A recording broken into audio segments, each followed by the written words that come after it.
Good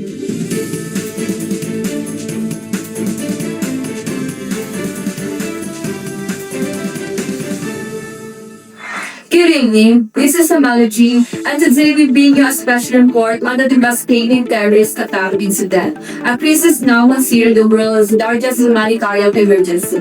But first, we look briefly at the global security environment shaping international responses to conflicts like this one.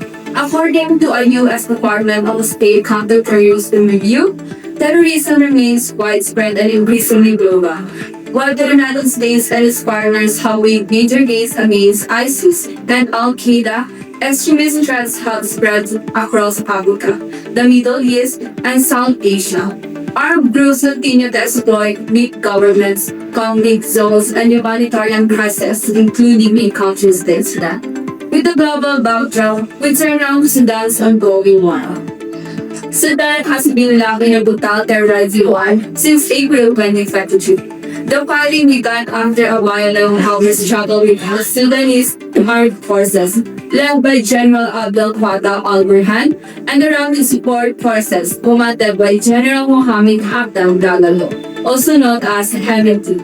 To explain how this conflict escalated, we go to our first panel, Gwen Garcia. Hello Gwen, what triggered the war?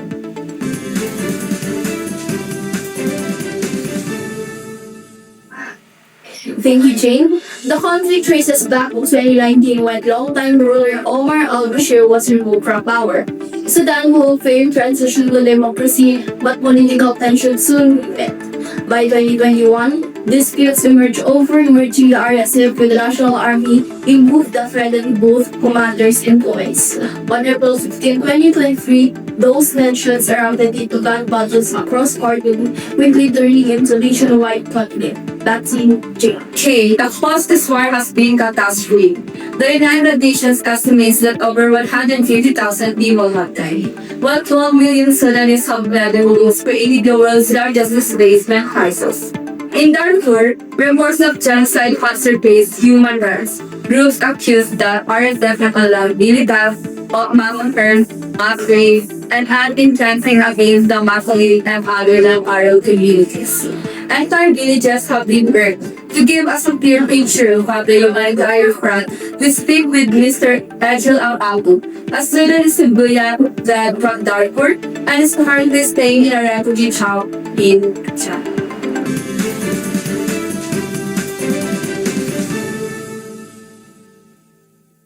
Mr. Adriel, thank you for speaking with us.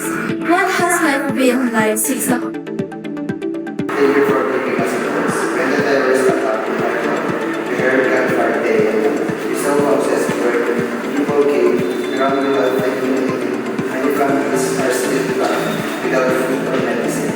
My family are happy and there is no safe place. Oh, that's so sad. I think this is a traumatic and tragical event happening in Sudan. So what do you think want the world to understand about what and millions of others are going through? Homes are attacked, civilians are targeted, and entire communities live in fear every day. We are not soldiers. We are humans and yet we suffer the most. We need help. We need safety. And we need the world to remember us. This attack must stop. The world needs to free, peace with the same, against it as a global terrorism threat. We need protection. We need peace. And we need the international community to act before more lives are lost. Okay, thank you, Mr. Elliot. As you can see, those people now are hoping for peace and protection in their places. Let us pray and help each other to stop attackers from making negative threats. Back to you, Jane. Thank you. Sudan is now geographically divided. The RSF controls most of western Sudan, including nearly all of Darfur. The Sudanese army holds the north of this, with leadership based in Port Sudan. International involvement was further complicated the conflict. The army accuses the UAP and Libyan Commander Khalifa Haftar of supplying the RSF with weapons and drones. Meanwhile, Egypt and Iran are deliberately support the national party. These foreign links encode the broader trend identified the U.S. counter-terrorism report which highlight on how extremist groups and card functions very with foreign weapons, weak borders, and political stability worldwide. for further information, I would like to call Gwen to briefly discuss the economic collapse and global response.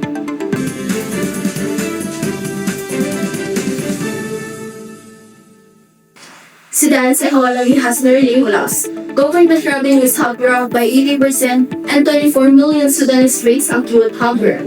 Aid agencies warn that famine is imminent, yet international danger remains imminent. UN Health Chief Tedros Ghebreyesus criticizing what he called a lack of global interest, raising concerns about racial bias in humanitarian response. Despite these challenges, several countries, including the United States, Saudi Arabia, and Egypt have attempted to begin ceasefires. So far, all attempts have failed. Okay, to official esclaves and covers the causing war, we have Sir Ed Papi, the Army Captain of Sudan, to give solutions and respecting recommendations for citizens. Thank you for having me here.